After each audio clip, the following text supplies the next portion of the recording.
चलो बच्चों, आज हम लोग स्ट्रक्चर ऑफ एटम्स के इस चैप्टर में यूज होने वाले कुछ टर्म्स को सीखेंगे। कुछ टर्म्स जैसे हैं जो कि यूज होते हैं, मैंने शायद पहले वाले चैप्टर में बताया हूँ, फिर भी यहाँ पर मैं आपको एक्सप्लेन करूँगा। ठीक है, जैसे सबसे पहले हम लोग जानेंगे कि एटॉमिक नंबर। क्या हम लोग जानेंगे? Atomic number. ये एटॉमिक नंबर क्या होती है ये आप जानिए। इसको हम Z से डिनोट करते हैं। किससे डिनोट करते हैं? Z से। ये एटॉमिक नंबर होता क्या है ये हम देख लेते हैं। The total number of protons are positive charge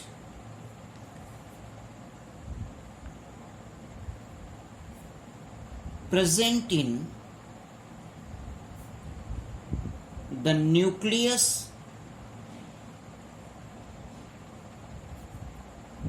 of an atom is called atomic number। है ना? एटॉमिक नंबर क्या है हमारा? The total number of protons are positive charge present in the nucleus. जैसे कि आप लोग जान गए कि न्यूक्लियस क्या होती है। एटम का सेंट्रल पार्ट होता है, पॉजिटिव चार्ज उसमें होता है और बहुत डेंसर होता है, जिसकी रेडियाई मैंने आपको बताया कि कितना होता है, 10⁻⁻15 मीटर। क्लियर? ये एटॉमिक नंबर को Z से डिनोट करते हैं, तो Z इज इक्वल टू हमें फॉर्मूला क्या मिल जाएगा? Number of protons. क्या मिल जाएगा? Number of protons. क्लियर? एक और भी देखिए कि बात कि फॉर अ न्यूट्रल एटम, एक न्यूट्रल एटम के लिए क्या हम बोलेंगे कि नंबर ऑफ प्रोटॉन जो होगा वो इक्वल टू होगा नंबर ऑफ इलेक्ट्रॉन की। और जब number of proton number of electron equal हो गए तो इसी की हम Z भी बोल सकते हैं। यानी ये पॉइंट भी आप जानते रहिए। ठीक है? बट फॉर एन आयंस के लिए ये पॉइंट क्या होगी, ये ऐसा कुछ हम नहीं बताएंगे। क्यों? क्योंकि number of proton is not equal to number of electron. Number of proton number of electron के इक्वल नहीं होगा। इसलिए क्या होगा इसके लिए कि Z is equal to number of protons होगा, but Z is not equal to number of electron, क्योंकि ये इक्वल नहीं होते हैं और ये टोटली इस पे डिपेंड होती है। अब ये जानिए, आयंस में फॉर केटायंस की बात कर लेते हैं हम लोग। केटायंस यानी पॉजिटिव आयंस, तो वहां पर क्या होगा, नंबर ऑफ प्रोटॉन्स होगा वो ज्यादा हो जाएगा नंबर ऑफ इलेक्ट्रॉन से। नंबर ऑफ प्रोटॉन क्या होगा? ज्यादा हो जाएगा नंबर ऑफ इलेक्ट्रॉन से। इसका फॉर्मूला होगा Z is equal to number of proton is equal to number of electron plus number of positive charge. है ना? ये कुछ फॉर्मूला मिलेगा। फिर फॉर एनायंस की अगर बात करें हम लोग, फॉर एनायंस की बात करें, एनायंस में क्या होगा कि नंबर ऑफ प्रोटॉन आपका लेस हो जाएगा, नंबर ऑफ इलेक्ट्रॉन वो क्या हो जाएगा, मोर हो जाएगा। तब वहां पर क्या हो जाएगा formula, Z is equal to number of protons is equal to number of electron minus number of negative charge. ठीक है? ये कुछ एटॉमिक नंबर से रिलेटेड पॉइंट्स को जानना है आपको। फिर हम लोग देख लेते हैं दूसरा, मास नंबर। ये क्या होता है? The sum of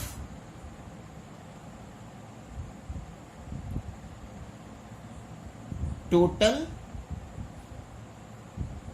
protons and neutrons present in the nucleus.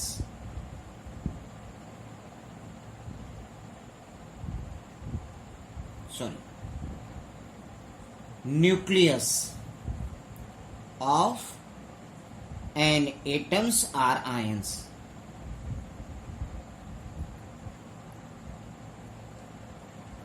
Is called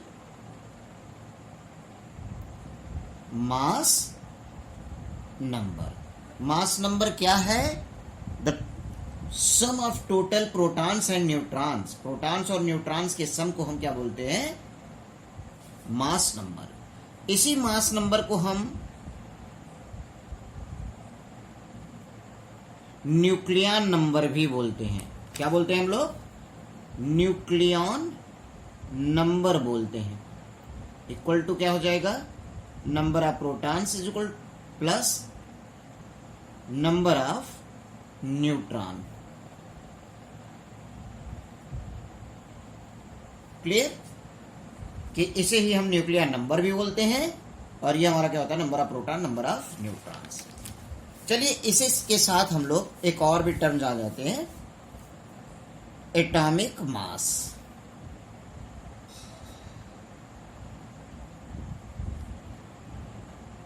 clear? Atomic mass क्या होता है? द सम ऑफ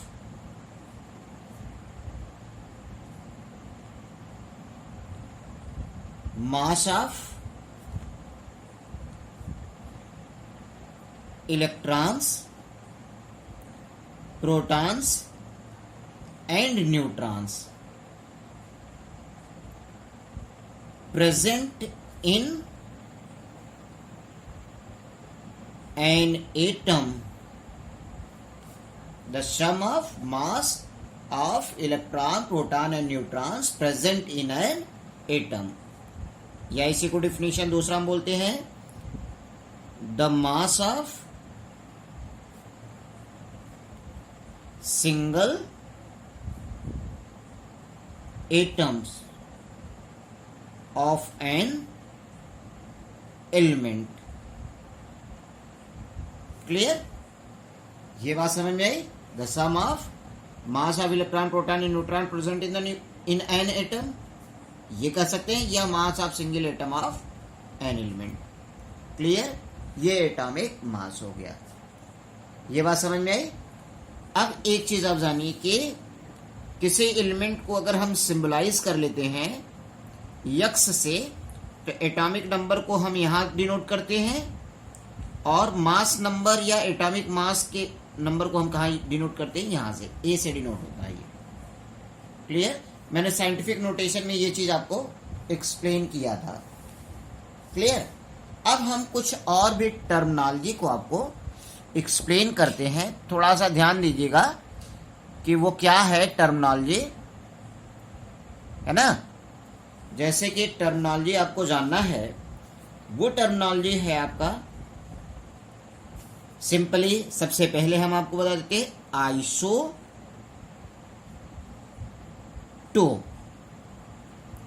आइसोटोप, ये आइसोटोप क्या होता है इसको पहले मैं आपको एक्सप्लेन कर देता हूं.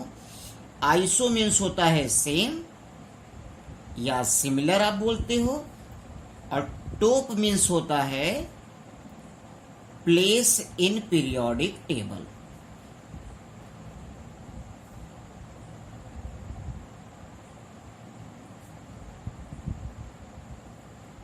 Place in periodic table. Clear? अब इसमें आप ये ध्यान दीजिएगा कि आइसोटोप्स को पहचानने के लिए हमें एक ट्रिक मैं बता रहा हूं. जैसे यहां पर क्या होगा? टोप यानी टोपी. टोप यानी क्या हो गया? टोपी. यानी यहां पर आइसोटोप में जो एटम्स होंगे वो डिफरेंट कहां पे होंगे? टोपी पे होंगे. और टोपी क्या होता है? ये मास नंबर. क्या होता है? Mass number. या क्या होता है? Atomic mass. क्लियर? आइसोटोप में हम ये टोप जो वर्ड है, टोप यानी difference in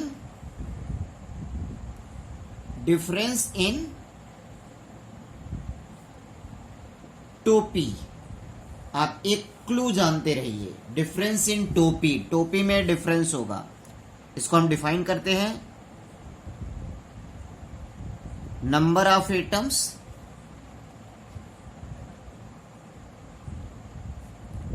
having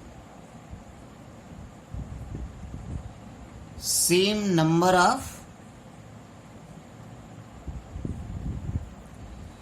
having same atomic number,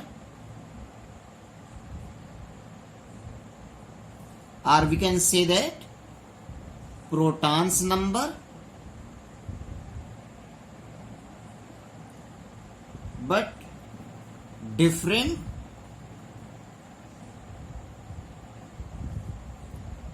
atomic mass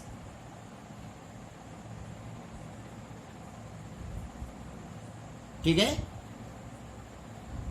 atomic mass and mass number. अब हमने एटॉमिक मास और मास नंबर क्यों नहीं कहा? क्योंकि एटॉमिक मास और मास नंबर दोनों एक नहीं है, ये डिफरेंट है। एटॉमिक मास अलग चीज होता है, मास नंबर अलग चीज होता है, जैसे मैंने डिफिनीशन में आपको बताया भी।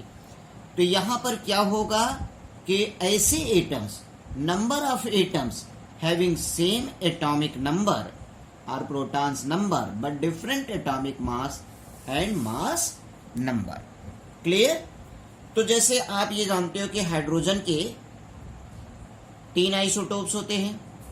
एक आपका 1H1 हुआ, दूसरा आपका 1H2 हुआ, तीसरा आपका 1H3 हुआ। तो देखिए टोपी आपका क्या हो रहा है, डिफर कर रहा है कि नहीं कर रहा है? टोपी तो सर पे ही डालते हो ना, तो टोपी तो डिफर कर गया कि नहीं कर गया? तो दीज आर आइसोटोप्स। इसको आप बोलते हो प्रोटियम,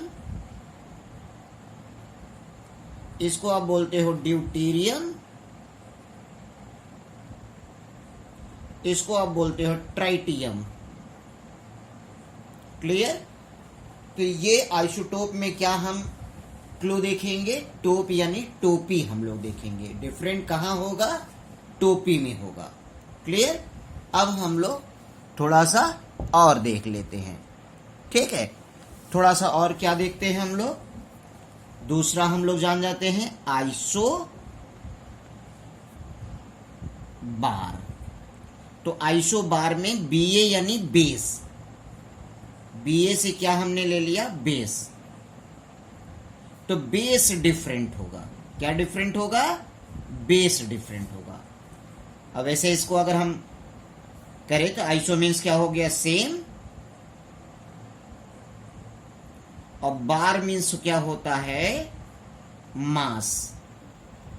अब वो एटॉमिक मास या मास नंबर जो भी आप ले लीजिए, बार मीन्स क्या होता है? मास होता है। तो लिखेंगे यहां पर number of atoms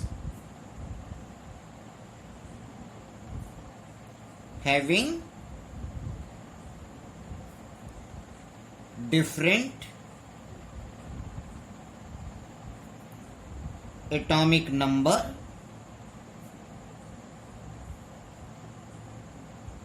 but same atomic mass or mass number। Clear? वो आपका क्या होगा? सेम होगा, मास नंबर सेम होगा।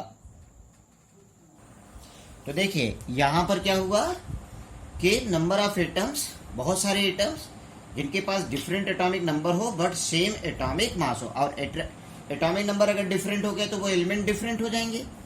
जैसे आप ये देखिए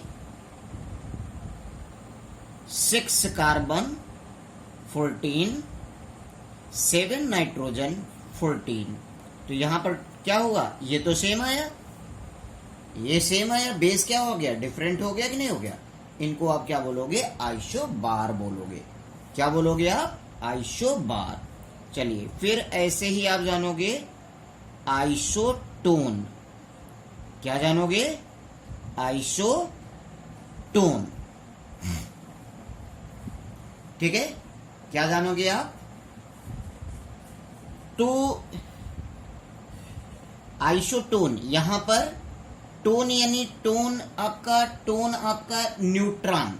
टोन यानी टर्म जो है वो न्यूट्रॉन यानी न्यूट्रॉन। टोन आपका कहां से?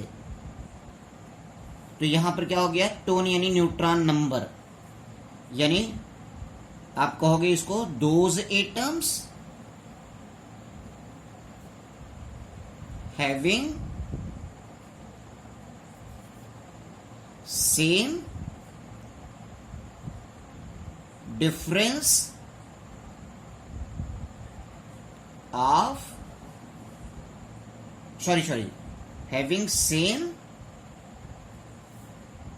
number of neutrons, यानी कि वो एटम्स जिनके पास क्या हो, नंबर ऑफ न्यूट्रॉन्स क्या हो, सेम हो, नंबर ऑफ न्यूट्रॉन्स क्या हो, सेम हो। चलिए अब नंबर ऑफ न्यूट्रॉन्स अगर सेम हो रहे हैं तो इसका एग्जांपल 6 कार्बन 14, 8 ऑक्सीजन 16। तो यहां पर आप ये देखिए न्यूट्रॉन नंबर क्या होगा, 14 माइनस 6 यानी 8 आएगा। यहां भी न्यूट्रॉन नंबर क्या होगा, 16 माइनस 8 इज इक्वल टू 8 आएगा। तो इन दोनों ही जगहों पर न्यूट्रॉन नंबर क्या हो रहे हैं, सेम आ रहे हैं, इसलिए इन दोनों को आप क्या बोलोगे, आइसोटोन बोलोगे। क्या बोलोगे, आइसोटोन बोलोगे। क्लियर, ये समझ में आई? ठीक है, अब हम लोग और भी टर्म को जानते हैं। ठीक है, वो टर्म हमारे पास देखिए, वो टर्म हम लोगों को जानना क्या है, आइसो इलेक्ट्रॉनिक स्पीसीज। अब इसके नाम से भी आप कह सकते हो आइसो इलेक्ट्रॉनिक, इलेक्ट्रॉन नंबर का सेम होना। ठीक है, किसका सेम होना, इलेक्ट्रॉन नंबर का सेम होना। दोस species having same number of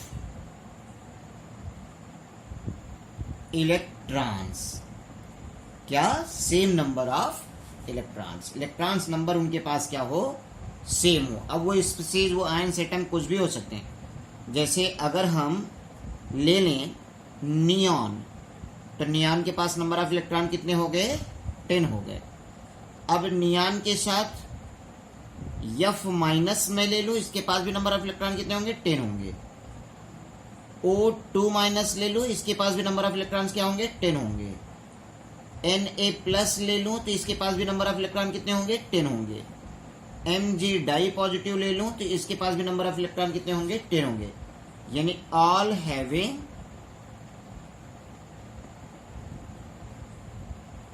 10 electrons, यानी ये सारी स्पीसीज क्या हो रहे हैं, 10 इलेक्ट्रॉन्स रख रहे हैं, इसलिए इसको हम आइसो इलेक्ट्रॉनिक स्पीसीज बोलते हैं। क्या बोलते हैं, आइसो इलेक्ट्रॉनिक स्पीसीज। ये ध्यान दीजिएगा, ठीक है, ये चीज आप जानिए। और भी हैं,